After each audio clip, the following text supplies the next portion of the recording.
my Facebook page so that people can comment. It takes and about on the OMG page, right? It's on the OMG page and my page. Okay, I'm trying to see if I can. OMG, it should come up.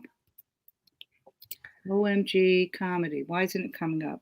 It's a funny little system that we have here, and I'm gonna see if I can So tag you right now.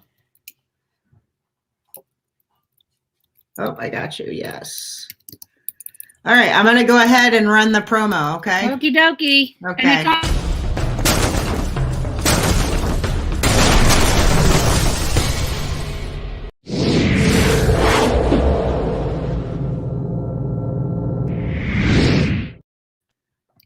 Okay, cool. So now we're live. Hey, I just put it on your thing, so hopefully it works. Oh, there it is. Okay, cool. It works. So people hopefully will come and see me. Yeah, there's Carole. Hi, Carole. How are you? Hey, if you guys come in, just say hi. We're gonna get started. I'm gonna introduce you real quick to the guest of the evening, Carole Montgomery, who I love and adore you. I love you because too. You're really just a cool person. Aw, thank you. You're just like you're very cool. You're very cool. You're a very cool person. I'm looking in the background of what I have. I've got my pop art kid dolls that my son left. The Who on one side, and then do you see the laundry detergent? Those are my weights because I haven't been able to get to a gym. So those are my weights. So I just wanted you to see that I am trying, even though I'm drinking, I am trying. Yeah, my wife is on the way. Oh, that's fantastic. Okay, so apparently I have to show. Hey, Sean! Hey, Sean! I love you. I miss Sean so much. Sean and I just had a really nice conversation the other night. He's a great guy. He is an amazing man. He's so good. He's the best. He's the best. He's one of the few men I like. He's a good guy. Besides my husband and my son, but there's like 4 other guys that I like. Yeah. The first time I met Sean, we were talking about this. We met at Westport at Brad Axelrod's show. Yes. And we were both wearing the exact same outfit. Oh, that's hysterical. That's perfect. So that's perfect. He brought me up as his twin sister. Oh, I love that. Like, that's perfect. That's absolutely it was yeah. So anyhow, in introducing you, you've been in Vegas, you've been in New York City, you've been in LA, you've been pretty much everywhere and anywhere. Yep. I know you've been up here. Yes, and now I'm in my office. And now you're stuck in your office for God knows how long. For God knows how long. Seriously, it's. But shows like this make me happy because people have been asking, hey, do you want to do stand up on the show? And I'm like, nope, I'm done. What do you mean you want to do stand up on a show? Like people are doing like streaming shows. I don't know how they do it. And I'm like, and they're like, no, you'll see, it's a Zoom thing and people will laugh. I'm like, no, until I get to go back on a real stage with a real audience, I will do interviews and I will discuss comedy and we can make jokes, but stand it. Oh, look at him. Oh, stop it. Keep going. Oh, yeah. Anyway, where's your drink, Sean? That's what I want to know. But I don't really, the only good thing there's 2 great things that happened to this. I'm actually cleaning out my we have. My son left. My son has gone back and forth 4 or 5 Didn't times. he got an apartment in March 1st, right? Yeah, right. We moved him, and that's the last time I saw him because all the shit hit the fan. But so my husband and I were like, well, let's start cleaning up the house and and we have a storage unit, and we have thrown so much shit out. I mean, so that's the great thing. And then of course, the really good thing about all this is that the quarantine happened the night that my Showtime special premiered. So the ratings kind of went through the roof. Yeah. Well, I watched the premiere. This was the second one that you had. I watched both of them and holy shit. You guys knocked it out of the park. Thank you. Like seriously knocked it out of the park. Well, yeah, I'm pretty proud of the girls. They were amazing. Every single one of them. From the first show to the second show, these, but you know this, you've done the show. You know that I only use people that I know are going to do that. Because I've had people approach me, go, hey, I'm over 50 and I'd like to do the show. And I'm like, it's not just about being of a certain age. It's about having the chops to do it. Right. Yeah. So, I know that some women are not happy with me because I won't use them, but it's like, you know what? When you have to follow, like, both specials. Okay, so the first special was Fran Drescher, Lynn Koplitz, Lunell, Vanessa Hollingshead, Carrie Louise, myself, Caroline Ray, Carol Leifer, Tammy Pescatelli, Julia Scotti, Thea Vidal, and myself. Now there's a level there. You can't. There's none of this. I don't know if I can follow. There is none of this. I can't follow somebody, because you better be able to follow somebody. Right. And so many younger comics think, well, I've got my material. I can. It's like, no, you can't. When you hit the stage, especially when you do TV, when they bring you on, you had better know your shit. Do you know what I mean? Like, you better walk up to that mic and know that you are going to just crush from the moment you're on till the moment you leave. And that's a tough thing to do. It is really. It can't. Yes. And so especially when you have cameras on you. Right. And the women, it was so funny for the second special. So both specials, I'm the executive producer of both of the shows, right? And the creator. But so for the beginning of I would be on set at 1 and we wouldn't shoot until 7:30. Excuse me. I feel like I have a hair on my face. It's probably just some kind of hair growing out of my chin. A little bit of a Fu Manchu. So I would be so wrapped up in being the EP that around 7:00 on both shows, both times this happened, I had to get into comic mode, and literally my Showtime executive literally pushed me through the backstage door on the first special and said, stop being a producer, go be a comic. And for the second special, Vanessa Hollingshead, of course, was in the first one. And then the second one, she was like, we have to go over your act. And she's a pain in the ass when she does this. She goes, we have to go over your act. We have to go over your act. Over your act? Yeah, because just so you know that before you're doing TV, you're like, okay, make sure I keep doing it. So we kept. Well, wait a second. I've never done TV before. Oh, okay. This is as close to TV as I've gotten. Well, that's so that when before you're about to go on stage, you're backstage, whether it's the Tonight Show or Conan, you're going through your set from the moment you get into the green room until you go on stage. So Vanessa's like, let's go over. So the first time we did that, she was great and I did it. But the second time there was just a lot of more, a lot of moving parts. A lot of moving parts. And the second special was more important than the first special. I'll explain that in a moment. Okay. So I was literally like, so literally I saw Julia Scotti. And I didn't mention Julia Scotti. Did I mention Julia? I did mention. Yeah, you did. Okay, yes. Good. So I saw Julia say, I wonder if I could do cue cards. And then so then they started writing cue cards for Julia. And then someone else said cue cards. And then I went, well, if everybody else is doing cue cards, I'm doing cue cards. So Carrie Louise, Carrie and Vanessa came to the second special for support. Carrie goes, I'll hold your cue cards for you, Carole. And I said, okay. So what was funny was I knew as soon as I stood on the stage and made a comment that I was going to be fine. Right. But but in the back of my head. Oh yes. I walk on stage, I say what I say. I think I said, holy shit, we're doing another one. And I saw Carrie and the first joke I did landed immediately. And I was fine. I never looked at her again, but she kept holding up the cards like this, like she was going to follow. No, read it. It was so sweet because she so wanted me to do well. But once I landed the first joke, it was fine. But that, it's still, even for someone like me, I've been doing stand-up for 40 years.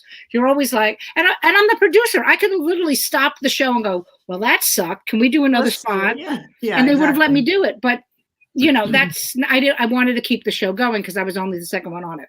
So what was I going to say? There was something about, why the second, drinking wine. All right. Yeah, I'm drinking it with you. Cheers. I think I've been drinking since like 4. Okay. So anyway, The first special was great, and we were, you know, I have to. People have taught me not to say this, so to say it in the right way. I worked very hard to get that first special. There was no luck involved, and all because I always kept saying I'm lucky, and people were like, you're not lucky. The first special was amazing, and it was beyond my wildest dreams. But the second special was more important because, as you saw from the cold open, what I said, right? Do you remember what I said? I don't. Maybe I get a pity fuck, but I don't get a pity special. Yes, I thought that was hysterical. Because I wanted people to understand that I know the way this business is, and the business is like she got lucky. She knew somebody. You know what I mean? So it was like, so the second special had to be even better than the first special. It always has to be better, right? And the third special, well, that's going to just have to be like we're just going to have to shoot that in Mars. Yeah. I'm multitasking here because as you produce, I also produce. I know you do. And so I know I know. So as people are chiming in, I just have to put in their comments. Oh yeah, hi, Carole. Yeah, she just literally felt a chin hair. Well, oh please, you know, let me tell you something. What's really okay? Because I don't have a car, so when I rent a car and I'm driving to some shitty gig in Pennsylvania, no, you don't. And then I look in the mirror and I see all of them and everything. But here's what I learned: that's the best light, of course, is when you're driving. But if you take a flashlight in the bathroom and just put it under your chin, you will see your fucking hairs. Really? I don't have any. Oh, fuck you. I'm sorry. Oh yeah. Okay. I know. I'm a special person. I have other issues. But that's not one of them. I have so many. I don't know if I had a goatee, I'd be in a lot of trouble right now. I just every so often I just touch. You know, when they tell you know, it's so funny because with everything I have a mole hair right here that'll get really long. Just one hair. I have no one's ever told, and I have a few on my nipples. Oh, please. I have a fucking forest on my nipple, please. Anyway, I have a hair that I've had this since I was a kid. I have a hair that grows out of my shoulder. Out of your shoulder. And every so often I'll go, what is that? And there it is. It's like 8 feet long. It's very weird. Yeah, that's how this one is. It's like 8 feet long. Yeah. I can twirl it while I'm on stage. Sometimes I actually do. Sometimes I magically grow hair and I start twirling my hair as some sort of tick. Here's from Dietrich, Maryland. Hi, Joe. Hi, Joe. Joe and Sherry are watching. They were regulars at the OMG show. Oh, and I know that they saw you. Okay. I'm pretty sure that they saw you. That's such I cannot wait until we're out of this, which may be 2027. But when we do, you have to have another club. You have to. It was so much fun. I had so much fun. It was probably one of the best things that Steph and I ever did. Oh yeah. Yeah. Oh, yeah. By far. And I'm getting really tired of traveling. Like, it's exhausting. And there's a difference between you being a comedian and me being a comedian right now. And that's you get paid. And I end up paying more to perform than I do not to. Right. Right. So and it's not that I'm not worth the pay, because I know I am. Right. But I'm not, I'm not traveling all over the U.S. having people pay for my flights because I don't have any TV credits yet. Right. So, but you will. I could at some point in time. I'm sweating. See, look at this. Is that the wine? It's probably the wine, but I'm going to turn the fan on. I'll be right back. Hold on. I'm turning my fan on. Okay. It's probably the wine and the fact that I'm going to be 62 and now I fucked up Jesus. This is the problem when you do shit in your fucking office. All right. Everything's fine. Everything's fine. Everything's good? Yes. Everything's good? Oh. It's fine. I got to have a poo-poo platter. Oh, yeah. I think you came at the warehouse and then you were at, where were you? You've been to so many. I've had you up so many times. I've had you in Feeding Hills. Yes, Feeding Hills. Ethan, you need a fan. Oh. Ethan, thanks for the entertainer conversation. You're very, very welcome. You need a fan? I'm right here. I have a fan. Do you know Ethan? He's a comic out in New York City. Oh. So that's do you need a fan? I'm right here. Oh. He's a good guy. He's a good guy. So yeah, I do think that that's probably one of the things that suits me in life is having a club. I really enjoyed it. Oh yeah, you definitely will have another one. Yes, I was. You know what? I've been having a hot flash since I'm 50, and I'm going to be 62. So anyway, but yes, it is definitely. Oh, okay. Did we meet at Laugh Boston? Okay, I don't. Please, I apologize if I don't remember you. I'm 62 years old and I'm drunk. So I can barely remember. Where am I? Why are we even doing this? Is there something happening? What's going on outside? This is great. So they're going to start talking. Yeah, you know what? I'm going to have to start like crowdsourcing or crowdfunding to buy a building so I can have a club. I think you should. I think I should. Absolutely. I think you're the reputation of OMG. I think you need to. I think crowdsourcing would be a great idea. Or use your stimulus check. Did you get your stimulus check yet? I don't think I'm going to get a stimulus check. You make that much money? No. I don't make enough money to have a stimulus check. Wow. Okay. Well, is Steph getting one? No. Wow. No, she's on workman's comp right now. I don't know if she's getting one. Yeah. No, my son. I'm a veteran. I'm a disabled veteran, so I already get paid. I don't really need it. Oh. I think it needs to go to other people that need it. But that's very sweet of you. If I do get it, I'll put it in the bank and, use it and, use it towards the club. Absolutely. Yeah. I only need like a crowdsource, like $1 million. It's not a big deal. Is it? Do you really think it's that much? If I wanted to go to that particular building. Yeah. I think it'd be quite a bit. Yeah. Yeah. Well, fuck them. Then let's find another building. Let's find another building.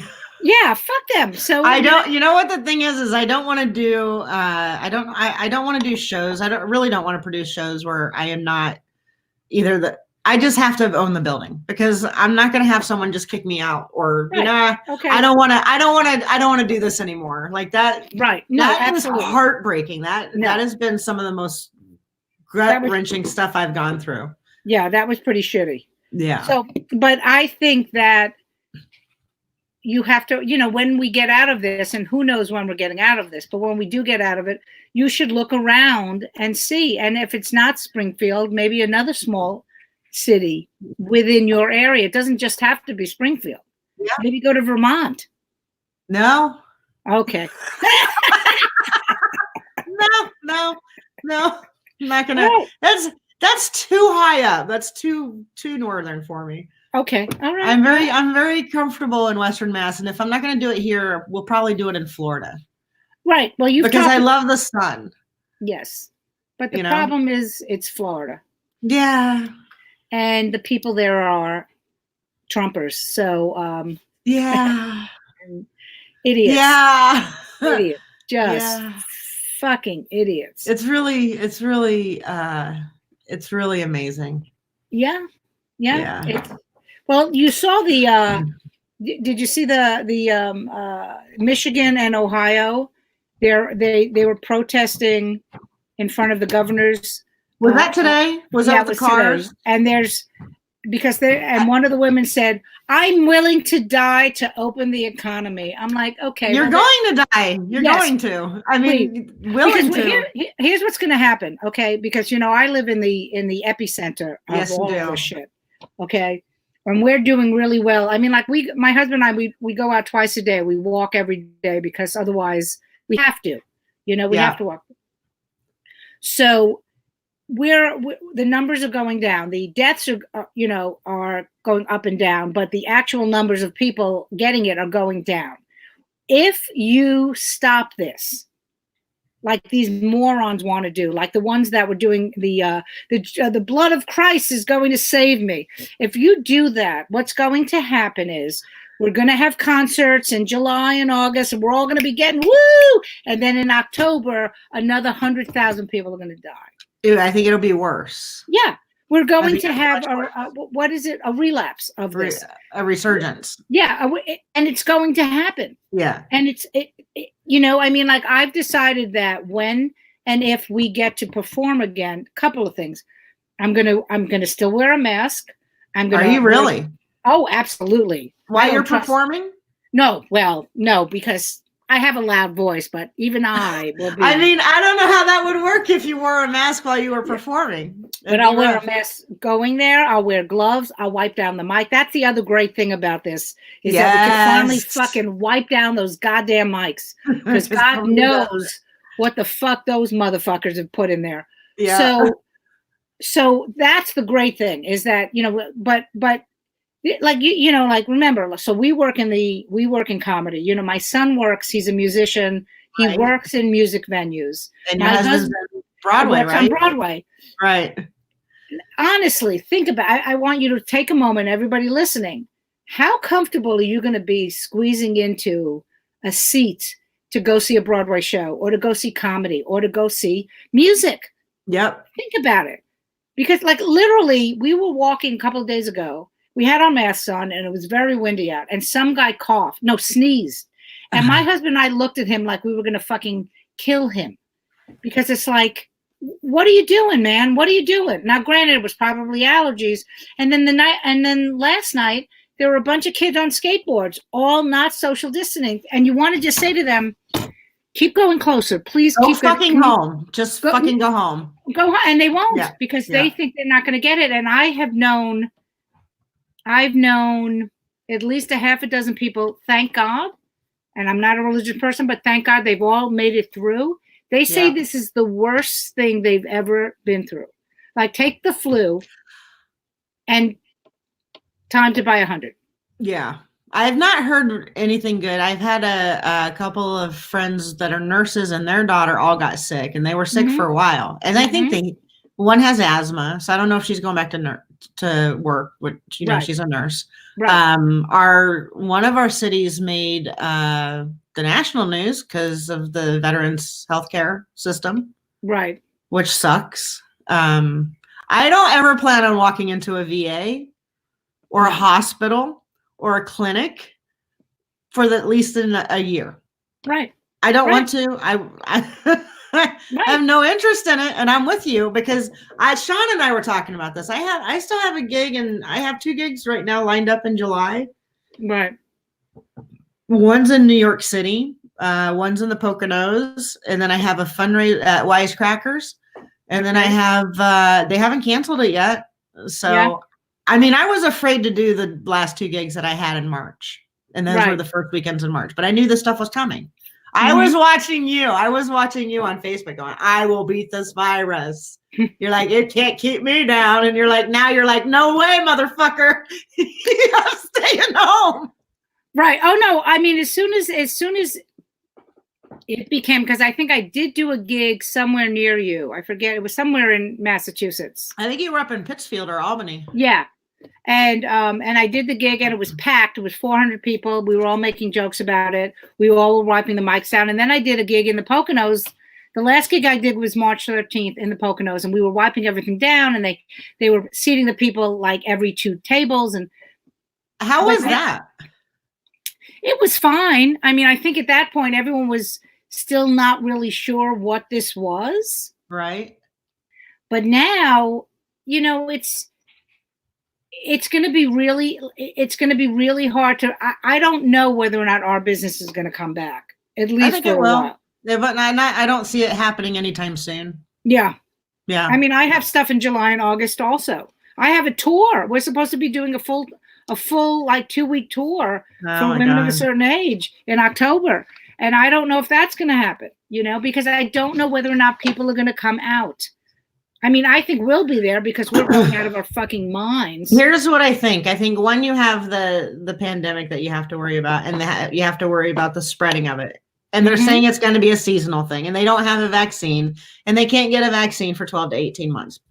Those are facts, right? Right. And then on top of it, you have so many people that are out of work, and they won't have discretionary income. Right. So come October, when it gets close to Christmas, I think the priority is going to be getting kids Christmas presents or whatever, right. Hanukkah gifts, whatever. It doesn't matter. Unless you're rich and this doesn't affect you. I can't, I think people are going to want to have things to do and want to have fun. Right. I think comedy is incredibly necessary, but I just don't know how it would happen. If I did it in the club downtown in Springfield and I had to do 6 people, a 6 foot, I just got nice feedback there. If I had a 6 foot distancing, right? Right. That would be every other table. Right. And I could only fit 140 people in there. So what's 640 divided 70? By 6? Yeah. Maybe 70? Yeah. Maybe 50? I mean, that club, the night that you were there, it was hysterical and it wasn't full. And that was one of the things I loved about it because it didn't have to be full and it still felt good. Right. But I sat everybody up front. Right. So now you have people spaced out and it's like you're talking to empty chairs and there's one person over here and one person over here. It's just, that's weird to me. Well, the problem is I don't like, and I'm not even a germaphobe. Like I joke because my son's my son has OCD and is a germaphobe. Yeah. And I literally sent him all of my wipes because he was freaking out. You're a good mom. I literally mailed him. Thank you. But I laugh now because he was right. He's been right all along. He would come home the last time he was living with us. He lived with us for about 2 or 3 months. And he would come home from the gym. And the first thing he would do was wipe down his phone. And I used to give him crap for that. And now I'm like, you're a genius. Phones are nasty. Oh my God. You remember I posted something a while ago before this. I'm like, what do you do? What's the first thing you do when you get to a hotel room? And Linda Belt, who I love, she's so funny. She puts her suitcase in the tub because bed bugs can't get to the tub, and then she wipes everything down. And I have been wiping down like the remote, come on. Maybe in the high end hotels, maybe the maids spend a little more time wiping shit down. I don't see it. But you know what I mean? Like all that stuff that you think about. Like I always wash down the remote and pull over the covers and make sure there's no fucking bed bugs. Yep. Can you actually see bed bugs? Yes. Yes, you can. Yeah. And the thing is that the thing that freaks me out about everything, it proves how much human beings are fucking pigs. We're nasty. We are nasty. There are people who take a shit and don't wash their hands, and that's there are a lot of guys that touch their dicks. Oh God. And then don't wash their hands. Right. And I'm sorry. That's where my brain goes. Yeah, that's why we have this fucking virus, because of you touching your dick and not washing your hands. I'm talking to you, Sean. Sean, I'm sure Sean will appreciate that too. Yes, I'm talking to Sean. That's awesome. It is true. Nasty people. What have you been doing to pass the time? Well, I've done the character Dottie Mae. I don't know if you've ever seen her. No. Oh, is that the one where you wear the wig? Yes. And you look so adorable because she looks so girly. I don't even look like me. I know. It's so great. It's creepy. If I ever did a one-woman show, because I know that you do this, right? Yes, so I do. I would love to talk to you about that. I would love to do a show with you. I think it would be fun. Because that's the other alternative that I feel like I have is if I just don't know. I don't know how this is going to work itself out. But so what we've done is the first week or two, maybe the first 3 weeks I slept. I watched a lot of TV. I caught up on a lot of sleep because I was exhausted. I know you were. You were. And you thought of this as a vacation. I didn't. I've actually been home for 36 days and have not left my house. Oh, really? I am a really bad germaphobe. Super bad. Yeah. Okay. All right. Yeah. Well, okay. So that's it. I actually picture, I make friends at college would always laugh at me because I would stand outside a door and wait for someone to open it. Because you see fingerprints on the windows, right? Wow. Okay. Right. And so I would create a story for those fingerprints. Most of them trace back to a penis. And since I'm a lesbian, I'm a good lesbian. I'm like, I don't want the penis. Oh my God. Yes. You're just like my son. You're a total fucking germaphobe. I really am. Yeah. Wow. Yeah. Oh, so I haven't been out of the house since I would say March 8th. Wow. Have you done any like walking or exercising at home? Carole, for real? Yeah. No. No. Okay. Right. No, I have exercised like this. Okay. Well, you saw what you saw. I posted. Well, I mean, who knew that I could make Mexican food? I make an amazing enchilada. I've made it twice. I've made homemade pizza. We're gonna do white pizza the next time. I can give you a really good recipe for that. Ooh. Well, yeah, I just bechamel sauce. Oh, I use regatta, but yeah, I mean, all I've been doing is eating and drinking. Cheers again. Cheers. Honey, can I have another glass of wine? My door's closed. Otherwise, maybe I'll text him. How about I text him? Go, honey, can I have some more wine? Yes, just scream it at him. Well, what's funny is we only drink a certain red wine. It's Apothic Red. By the way, if anyone's listening at Apothic Red, I would love to be your spokesperson. What is it? It's called Apothic Red. Apothic? Apothic. And it's like a red blend. Hi, Kim. Hi, Kim. Oh, hi, Kim. So we ordered 6 bottles from because now you can take out. This is the greatest thing, and this is the other great thing about the you can have wine delivered to you. You can have wine delivered, and so but they've this is such a great the brand is just everyone loves it. So I ordered 6 bottles. And it hasn't come yet because they're having problems. They're having problems in the warehouse. I can't get to it. I'm going to just text my husband now and ask him if I can. Some more wine. How is Steph? Hi, Steph. I love you. Did you hear that? You're listening, yeah? It's a delay. Hold on a second. I said, hi, Steph. I love you.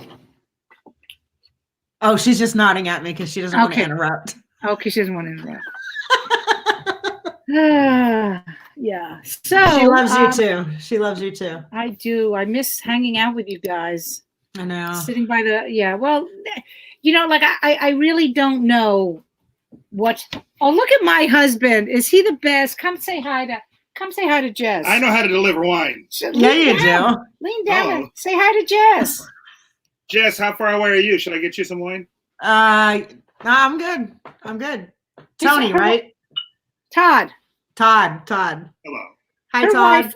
Her wife is getting her wine. Hey, Steph. Oh, good. See? Wait. You might as well say hi to Steph. Okay, hold on. Come on.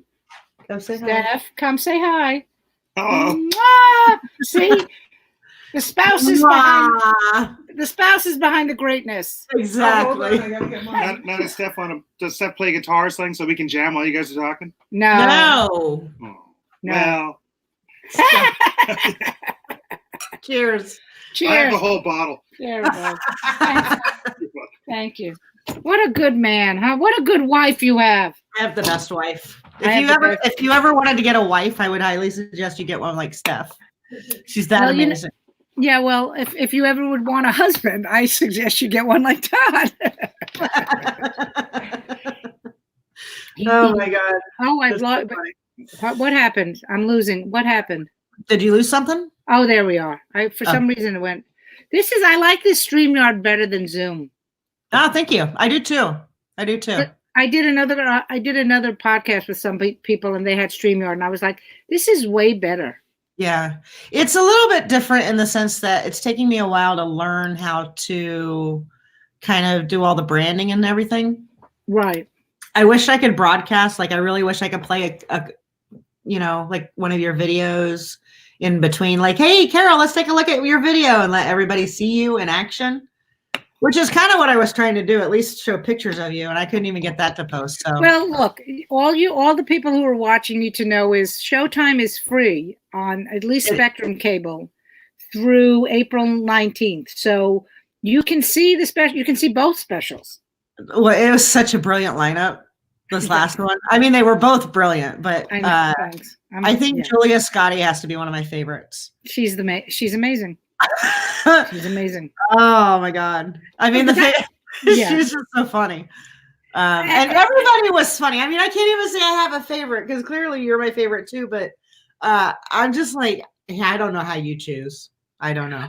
Well, a lot of it has to do with the network. The network puts in their 2 cents and I push for who I want. And, I mean, there's people that have been with the show from the beginning and I can't get them on yet because the network wants what the network wants. And one of the things I'm hoping for is that they, Showtime doesn't do series per se when it comes to stand-up, but I don't know if you saw this, but I didn't even know this until just recently.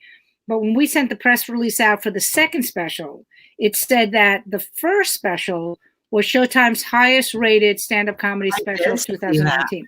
So they know they have something. So and believe me, my partner is already, up Showtime's ass going, give us the series.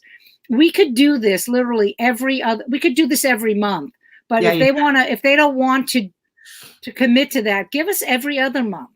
I have so many women, including yourself, that could do this. I mean, I've always wanted to do like women of a certain age, the 60s version, the 50s, the 40s, the 30s, even the 20s, just to showcase female comics. Oh my God. In a different way, because we all have stories. Like my favorite part, like I wish that, and maybe someday we'll do this, we'll do a blooper reel. Like Thea Vidal and I were best friends for a very long time. We're still, we're very close. I don't know if we're best anymore, just because life happens and we don't see each other as much. Right. But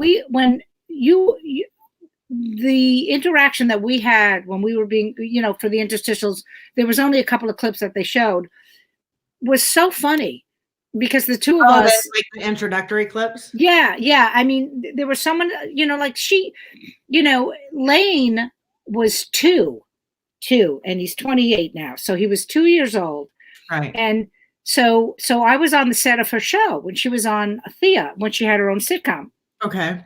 And so Layne, the set was basically a living room, and there was a piano in the living room. So they were on a break, and so Layne was, I forgot why he was on, but he started to wander on the set, and he got to the piano and he started playing on the piano, and from the boom mic, you heard the director go, "There's a white baby on the set. Can we get the white baby off the set, please? There's a white baby on the set." So we have all these great moments together that we talked about, but we didn't get because we wanted to use the right clips for each person, right, to show what they what they had to say about it. Right. So when we did the second special, Julia was supposed to be on the first special. And she got sick. And right. That's right. Yeah. Literally a week before we're supposed to tape, she couldn't do it. She was in the hospital. Right. So when we got the second special, the first thing I said to Showtime was, "Well, we're getting Julia back.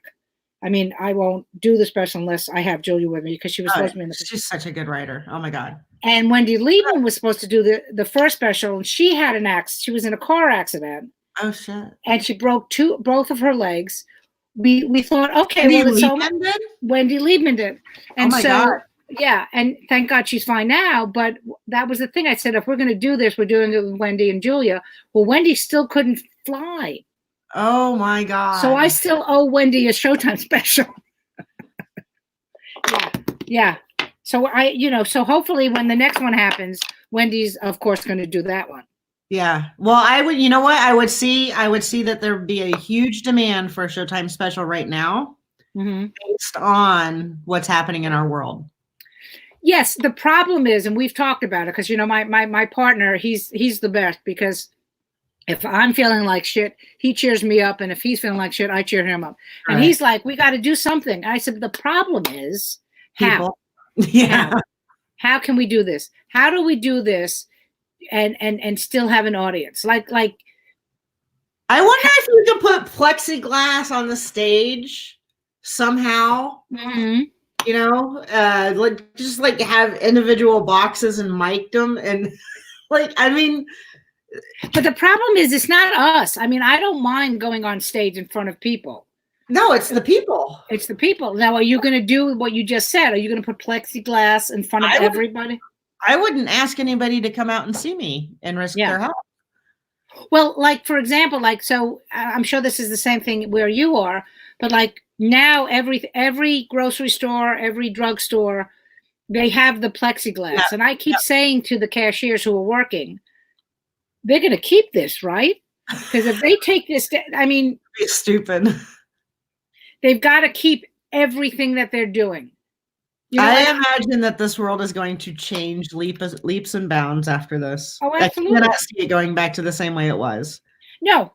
And I hope that it doesn't. I hope that it doesn't. I hope that we go out and we're busy the same way, but I hope the systems that are in place right now get completely overhauled because they're torn down.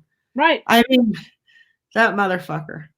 Well, please. You know, I mean, and it wasn't just his fault. I mean, it was just constant years of abuse.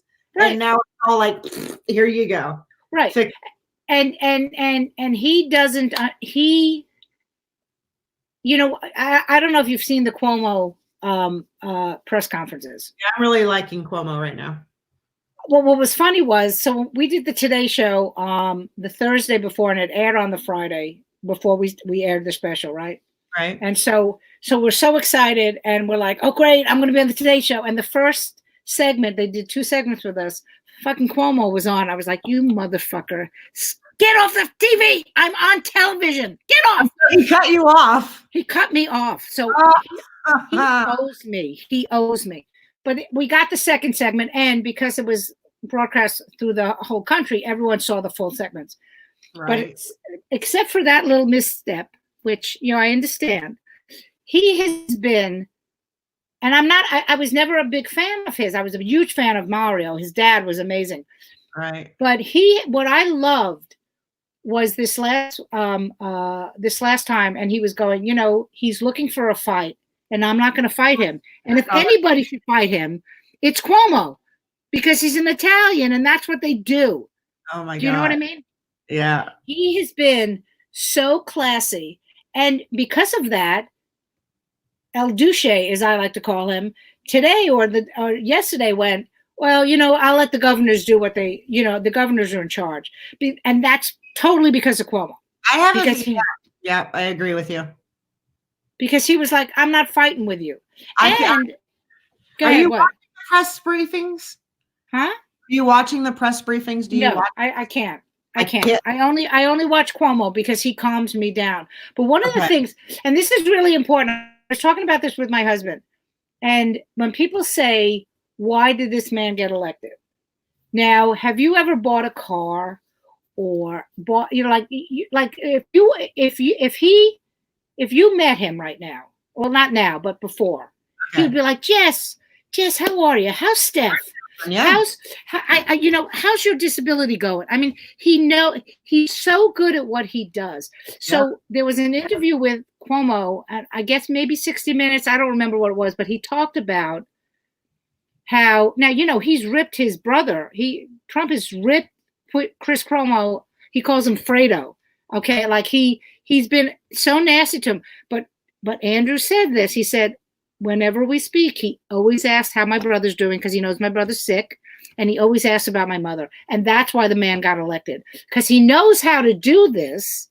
Yeah. To make people think, oh, he's just like us. He's not like you. If he walked past either one of us, he would be like, get those people away from me. Yeah. You know what I mean? Now. But that's this other side of him, because he wasn't impeached. So this was like, well, I can do whatever the fuck I want now. Pretty much.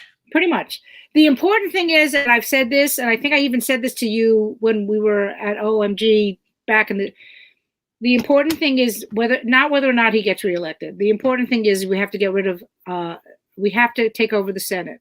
And I will say this until I'm blue in the face. If we take over the Senate and we keep the House, he can get reelected because then he's getting impeached again. Yeah. Okay. Yeah. We have to get rid of McConnell. Either way. We have to get rid of McConnell. We have to get rid of Graham. And I'll tell you something else. And I've said this, and people hope, the people who are listening, well, this has always been about the Supreme Court. This has always been about Roe v. Wade. This has always been about taking away our rights as females. Yeah. That's all this has been around.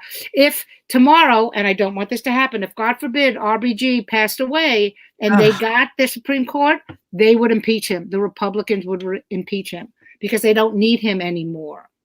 Oh, you think so? Oh, yeah. This has always been about Roe v. Wade. Always. So, hey, cheers. Cheers. Cheers. This is. But I've always said that, I mean, it's just, this is, I'm an old time feminist. How long have you been in New York City? I was born here. I lived here. I grew up here. I was in LA and Vegas for 10 years. Okay. And then I came back. Been in the city? Yeah. And okay. I mean, I used to have a joke. This is how long I've been doing stand-up, that when George Bush was president, and we were talking about abortion rights back then. Which Bush? Right. The joke was you would think Bush number one. Number one. Oh, you would think with a last name like Bush, he'd be a little more supportive towards women. Yeah. Okay, so I've been doing this, and this is the only when I talk, and I have friends that are conservative Republicans. This is the only issue that I get crazy about. It's the abortion issue. Yeah. Because if they take away this, we're all wearing the fucking Handmaid's Tales again. They're doing their best. They're doing their best. And like I've said this to every one of my son's girlfriends, and I've said, this isn't my fight. This is your fight, because we have the right now. If they take this away, it's not just Roe v. Wade. If they take Roe v. Wade away, you might as well just put on some fucking pearls and a nice dress and go, honey, do you want a martini now? Yeah. Your rights as a couple are gone, because this is that's where it starts. Oh, you mean me and Steph? Yeah, absolutely. Oh, yeah. I remember when he got elected, the same day that he got elected, marijuana became legal in Massachusetts. Mm-hmm. And I was like, well, Trump's elected, but at least I can buy marijuana, so I won't give a shit. Right.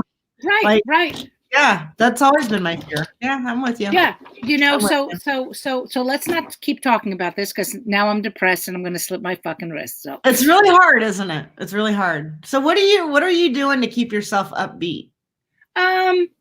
I talk to my kid every day. I try to talk to him, and we're watching Mary Tyler Moore, which is on Hulu. So okay. So I suggest, like, if anybody who wants to be, wants to write a sitcom, watch that show. That show. Yeah. Watch the pilot. If you don't want to watch the whole series, because it was a long series, the pilot is perfect. Really? Because it introduces every single character that ends up in the show. And it's perfect. Well, when Todd and I were dating, now we're talking 8,000 years ago. You just keep dating yourself every So back in the day, so when we were there, before there were 8,000, networks, we were living together, and I would get home from my gig. I used to do the late night spots at Catch a Rising Star. And at 2:00, there'd be an hour of Mary Tyler Moore. And then at 3:00, there'd be an hour of Bob Newhart. Oh, and at 4:00, there would be an hour of Here's Lucy, which was the worst show. So we knew we had to go to bed when Here's Lucy went on. That's hysterical. So, but to me, the Mary Tyler Moore show is the epitome of a great sitcom. It's perfect. Okay.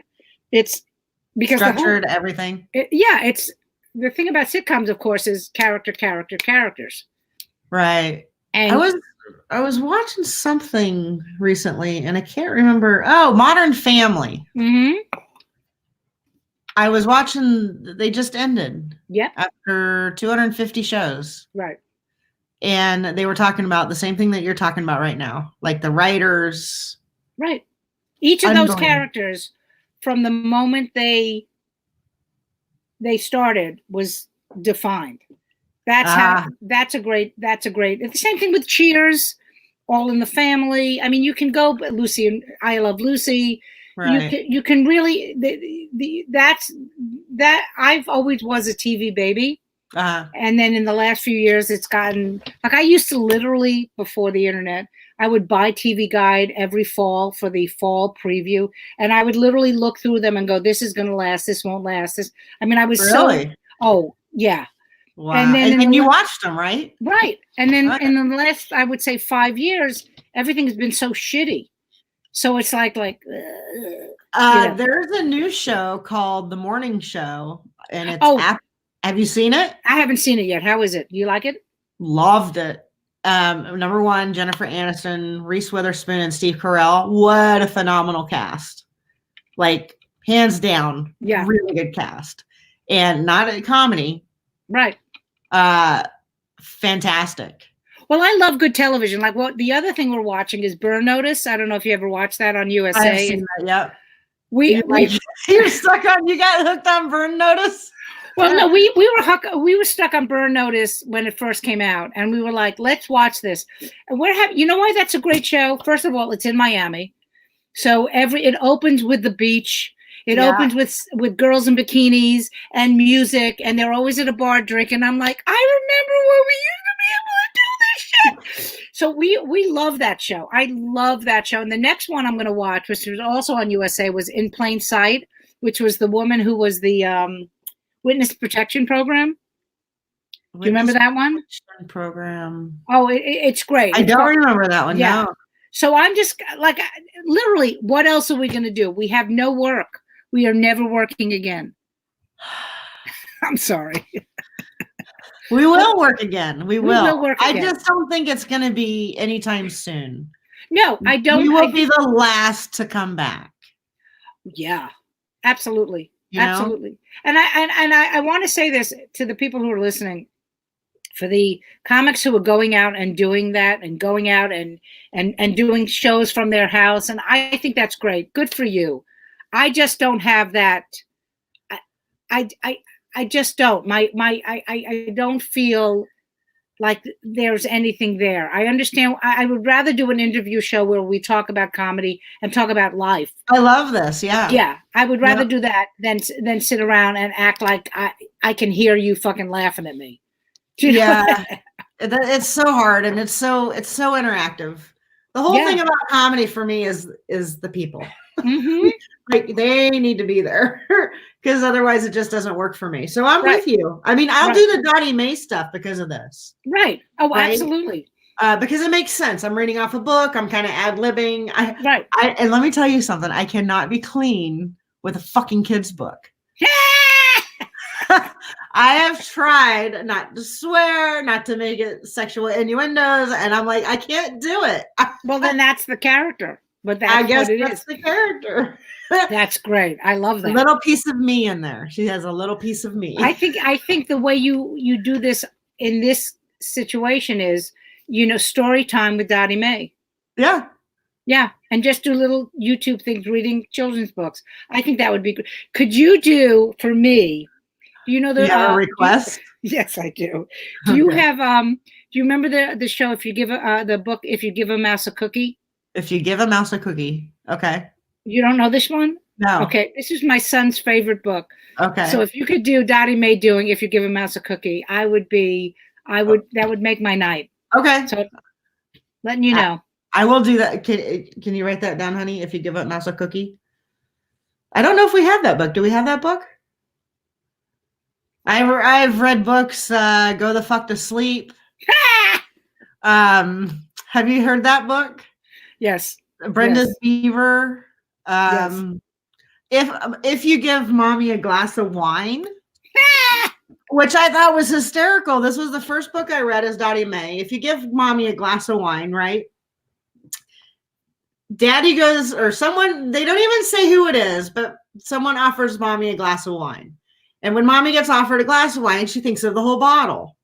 Right. All right, those were the first 2 sentences in the book. And then it went into, oh, mommy has to pack the school lunches. Mommy doesn't want to. Mommy's going to sit down and watch TV. Mommy can't. Mommy needs to do the laundry. And I'm like, what kind of fucking book is this? But this is supposed to be about why.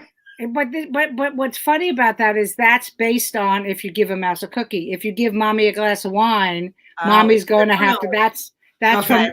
That's where it's from. Okay, so, well, I'll definitely read that one for you. I'll dedicate it to you. Yeah, because my son would make me, I would have to go into his classrooms. Oh, God. And read it to him. And I would have, like, the funniest story about being a comedian, and I worked in burlesque shows, right? Okay. So, and I was very, very, I was class mom, and I did all that stuff in elementary school. And I guess he was like, I want to say 2nd or 3rd grade. And we did something in the class, and then I was leaving because I had to go do a radio show to promote the show I was in, which was Crazy Girls, which was a fucking topless revue. Right. So one of the little girls goes, "Can I listen to you on the radio?" And I went, "Mommy won't like that. Your mommy will not be happy if you listen to what I have to say on the radio." So because I'm back, yeah. So I was Dottie Mae in a lot of ways. Yeah. I am so not Dottie Mae. No shit. No shit. No, yeah. It is so fun. Yeah. I can now put that makeup on in about 5 minutes. It is so fun to do this character. Oh my because God. It's not me, but she has her own personality and everything. It's fun. The fact that you said that you can put on makeup in 5 minutes, besides the pandemic, now I know the end of the world is coming. It is happening. Well, I am still a girl. I know, but I don't even put on makeup. I put on makeup for this interview. I know you did. I put on some I put some face makeup on and I colored in my eyebrows, but I tried to. But I did. But this point, I was like, yeah, I look pretty fucking disgusting. And then You look great. I put the baseball hat on because I'm not gonna fucking do my hair ever again. So well, this is a 2-day. I haven't showered hairdo right now, so. And we're both. Are you wearing pants? Here's the question. I am not wearing pants. I am, which is you so are. Sad. Yeah, I am. No, that is why it's called the half-naked conversations. So I'm doing this with Sean, right? And the thing is like, this is it. It's half the body up. It's just our faces. We're doing this, right? And we start talking about cell phones. This is me and Sean Morton. And I said, I have an LG 5200. Let me get up and get it. And so I got up and got it. And I came back and Sean's like, I think you wear the same boxer shorts that I wear. And I was like, oh, wait. And I sat there and I was like, it didn't really hit me right away. Didn't hit me. And then he said, they're gray. And I was like, hysterical. Oh, you stole my underwear. He goes, yes. Yes. Yeah, that's awesome. That's awesome that you forget. I completely forgot. I have not worn a bra, nor have I worn pants in 36 days. Well, the reason I put on a bra occasionally is because my tits are so huge that there's so much sweat under my tits. Sweat. Yeah. And then there's mold, and then there's penicillin, and there's a lot of shit happening under my tits. So I try, but then even putting the bra on, it doesn't really do anything. I don't think my bra fits anymore. Yeah, and I honestly, I make myself walk every day, and I make myself take a shower every day. Because if I didn't, do you know what I mean? Yeah, I know what you mean. Ugly. You need to stay clean. You need to stay clean. Well, I actually shaved my legs a couple of days ago, which was very exciting. Did you really? For what? Why am I wearing? No, I just like a hobby. As a hobby. Wow, I'm just gonna shave my legs. I even shaved a little of my cooch. Just why not?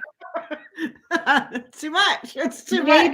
Maybe I'm gonna go to the beach someday and somebody's gonna go, wow, she has a beautiful cooch. That's not gonna happen. I'm letting it all go out. But you know what? The thing that upsets me the most is that, like, first of all, I can't take, they say the subway is just for essential workers. So I can't go see my kid, but I would rent a car right now and drive to the beach, but you can't even get on the beach anymore. Do that, yeah. I don't know what's going to happen for the summer. Something has to happen for the summer because the summer's going to be tough. Oh, it's going to be bad. I mean, I can tell you from living here. So there's two things. We live right by Central Park. So we walk in Central Park, every day. Okay. During the week, it's still kind of quiet. But on the weekends, when it's warm, you'd never know there was a pandemic. Are you serious? There are people out all over the place. Are they at least wearing Yeah, they're wearing masks. Okay. And then we walk by Riverside, by the river on the west side. That's scary to me. And there's people, until people, like I said, thank God, knock on wood, everyone I know that's been affected has made it through. Yeah. But because one of the things about humans in general is we just go, well, it's not happening to me, so why do I care? Until it happens to you. Yeah. Yeah. Like, for example, I'm sure you heard about this, but you heard about Vic Henley, right? Passing away. Do you know who he was? Who? Vic Henley.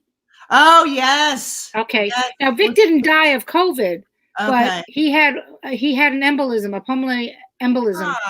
And it took so long for the ambulance to get there. Why? Because of COVID-19. So even though he didn't die of it, he did die because of it. Yeah. As a casualty of it. So terrible. And until Vic and I knew each other for many years. He was a great guy. I was a big fan of his. We weren't close per se. But right. To me, it's like, that's where it hit home because it's like, until that happens, until these people, New York City is so dead, Jess. If I tell you, we live in a building with 40 apartments, okay? And they're all, it's all co-ops. We're rent controlled. Nobody's here because they all fucking. Are you serious? They all left? They went to Long Island and Florida. They went to their fucking, their bunkers. Yeah. And their fucking second homes. So nobody's here. Wow. It's, so what happens when they all, that's why the city's so dead. Like when my husband and I go walking, we walk to the east side because nobody on the east side is there. That is insane. I know Steph's family's not there. Yeah. Both your brother and sister are out, right? Steph, they're out of New York. And your dad is in northern New Jersey. Yeah. So yeah. It's crazy. It's bad. I don't see it coming back. I don't know. And I don't know what's going to happen with the clubs. Yeah. I feel bad for the clubs. I know how much it costs me to do 1 month to do a toy drive. Right. And I know how much effort went into that. And I knew if we wanted to keep it open, how much work we would have had to have done in order to keep that going. And I am so blessed and grateful that I do not have that club right now because we would have lost everything. Yeah. Well, that's the thing is and so I feel really, really bad for the restaurants. And I just and it's the weird thing for me about this, Carole, is that for me, when some shit like this happens, I do a fundraiser. I call you. I'm like, you want to come up and do a fundraiser? I get my friends together. We do a fundraiser. We do something for the community. Right. And I'm like, I can't do shit. Right. And it is the worst feeling in the world. It's the worst feeling in the world. I can't make people laugh and I can't help. I can't. Yeah. And on top of it, because I had that heart ablation a few years ago. Right. I will not risk my well-being. Right. It's too freaking scary for me. If I have a heart palpitation, I won't go to the hospital. If I feel like I have chest pains, nope, I'm not going. Right. Not going to do it. So you know what I'm going to do instead? I'm going to eat that pinwheel cookie. And I'm going to have those mashed potatoes. Because fuck it. Well, I even said to my husband, I would love to, we literally live, it's called Mount Sinai, but when Todd was a kid, it was Roosevelt Hospital. It's literally 3 blocks away. I mean, I want to go there and go, hey, can I do a show for you guys? But they won't let me in. But you don't want to do that. No, of course not. You want to. You want to help these people and go, hey, let me do some dick jokes for you. Because you've probably seen way too many dicks right now. Exactly. But there's nothing. I think that's the feeling most of us as comics feel is this helplessness. It is a terrible feeling. Because I'm the same way you are. I want to help people. I want to go out there. You know, like, I don't know if they're doing it in Springfield, but in New York at 7 p.m. every night, they applaud. You hear people, you know, applauding and hooting and hollering for the people who are out there on the front lines. And now, so all of this is so weird. This is going to freak you the fuck out. All the hotels, of course, except for who wouldn't give their hotels to help the people on the front lines? Who could it possibly be? Oh, right, fucking Trump. Oh, that guy. Okay, right. So we because we're in Midtown, so we're right by the Sheraton, we're by the Park Central. There are buses that take people, healthcare workers from Brooklyn, and they put them up in the Park Central and the Sheraton. They're all, because the hotels are open, nobody's here. Right. So they're putting up these people, and you know, and all the restaurants. Remember, all these restaurants that have food coming in all the time. Like, we have a restaurant down the block that leaves bags of food for homeless people. They're making food for these people. They're giving their hotel rooms, except of course for McFuckface. Yeah. But I mean, that's what it like. So when I go in, sometimes we have a supermarket around the corner from us, and there are times where, like, if I walk in and I see everybody in scrubs, I leave because they're going to be there for hours. Well, that, and they're contaminated. No shit. I mean, that's the first thing that comes through my mind is that contamination. I literally changed this. I was wearing my son's favorite band, which is the Killers. I literally took that shirt off because I had been out all day around these people who are full of fucking germs. Yeah, and that's why I don't leave my house. Well, that's another conversation, isn't it? It is another conversation. Yeah, that's probably one I keep having with my therapist. Yeah, you might want to have that. Because she asked me, have you left the house yet? I'm like, no. I know when this first started, I was researching it because, you know, I do some stock market stuff. And I was researching the companies that were working on the coronavirus. And so I knew about it way in front of people. And I was just like, I didn't want to do my last two shows. I told the organizer, I was like, if a case pops up in Connecticut, I think we should just cancel the show. Right. And I don't know if you know Mark Scalia in Boston. Mm-hmm. You know, I had a show with him. He had me headlining one of his fundraisers the next night. And I was like, you don't think it's going to be canceled, do you? And he's like, no, it's just, you know, and it was really interesting. My sisters thought I was crazy because I called my sister. She's in Seattle. She was in Kirkland. And I said, you know, there's a big outbreak of this virus. And she goes, it's just in a nursing home, Jessica. So they thought I was crazy. Yeah. Yeah. I mean, yeah, you do have to get out of the house, though. I will. You know, as soon as the sun comes out and it warms up a little bit. Right. You know, I'm afraid my pants will not fit me at this point. Well, so I am wearing shorts. I am wearing yoga pants because that's all I'm wearing ever again. I don't care. Like, it was so, here's the thing that's so funny. It's like, so you saw the second special, especially because I wore the pantsuit. And so I was showing my fucking guns. I was so proud of myself because I mean, like, I worked my ass off. You don't want to see me now. It's not good. I mean, I could probably make you look pretty good right now. Huh? I could make you look pretty good right now. Oh, yeah. Well, that's true. If we did an arm-to-arm kind of thing, a wiggle-waggle. No, I won't even show I know. I mean, look at that. It's great. Well, that's some laundry detergent. I see. I lift detergent. So you're just lifting those as you're sitting home watching the TV? Well, what happened is when this all went down, I said to my husband, so it was the 16th when they closed all the gyms in New York. Okay. So I said I got on the line and I was like, all right, I'm going to go get some weights.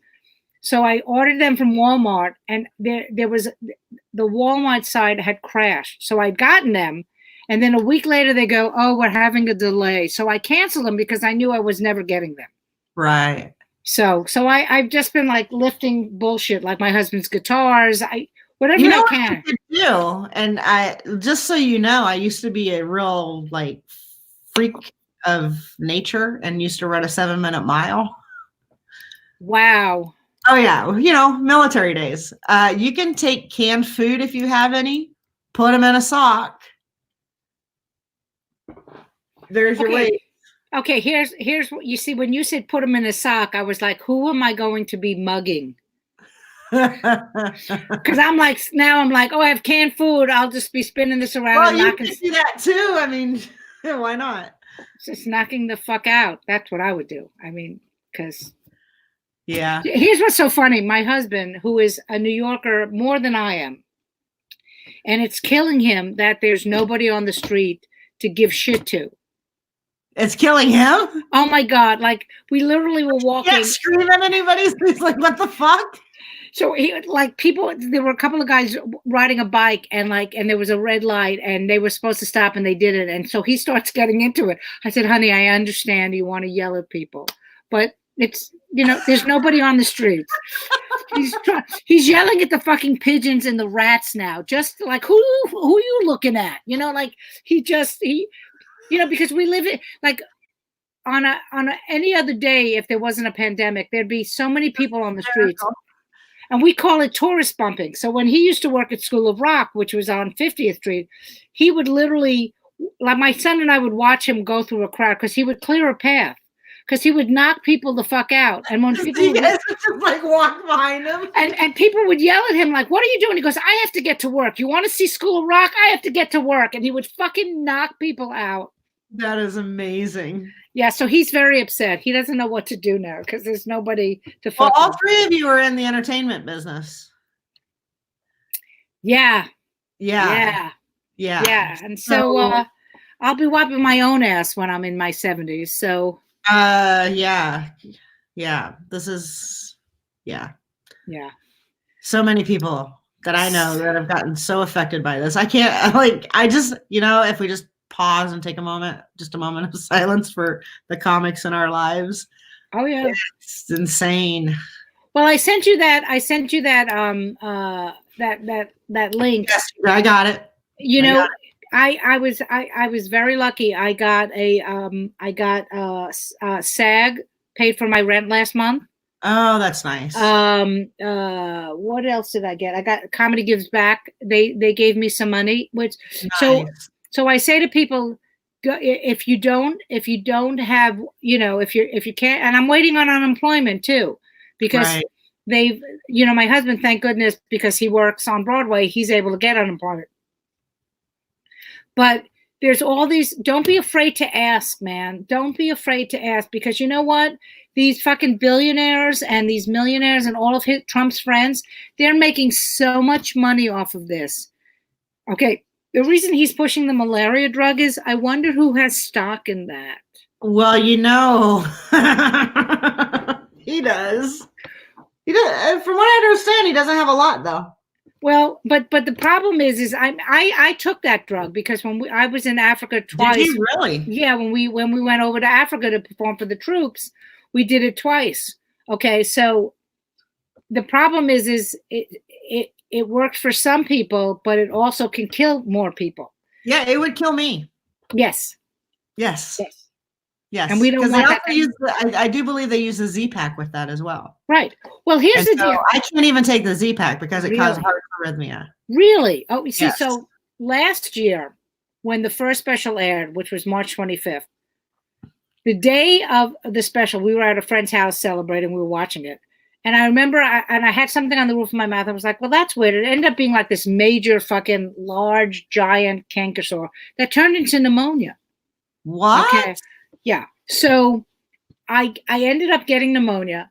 And because most comedians, as you know, I'm sure you know this, we don't want to go to the doctor because we don't want to lose our jobs. Yeah. So I had a fever. I was sleeping. I got better. And my husband kept saying, you really should go to the doctor. And I'm like, I'm fine. Well, the Thursday before I had to go to a weekend gig, I got sick again. So I go to an urgent care, and it was literally at 10:45. They were closing at 11.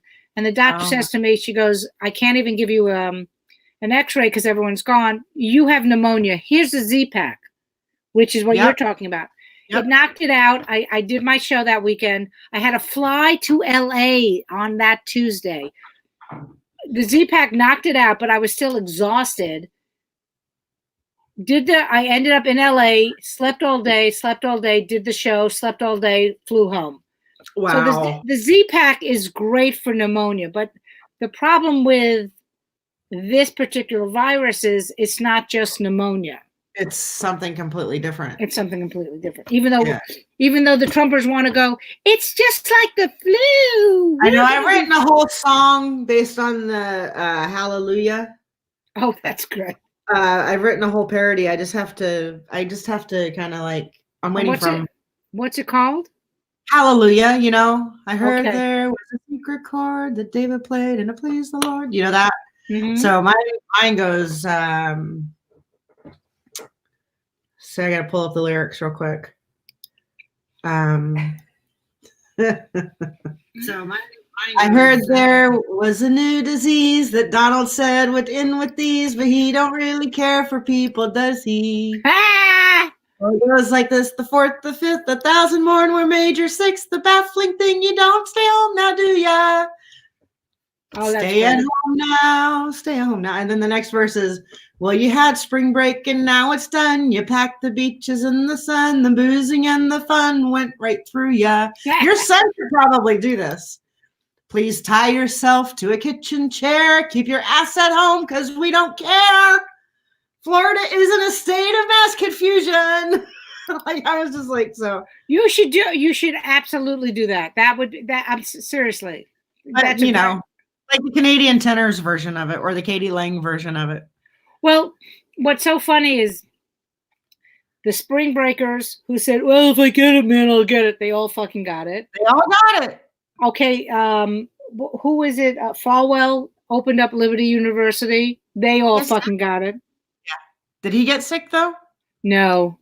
Because I think if there is a God, they have something else planned for him. If there is, it's funny because when I'm on Twitter, I don't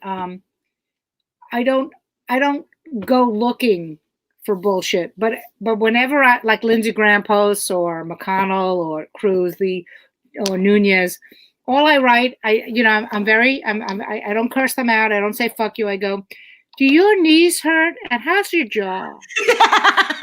Okay. I want you to notice this the next time. I just want you to watch a press briefing with when Mike Pence is behind Donald Trump. Okay. Oh, please. Oh. I know. I just want no. I know he's doing it, but he's making very subtle.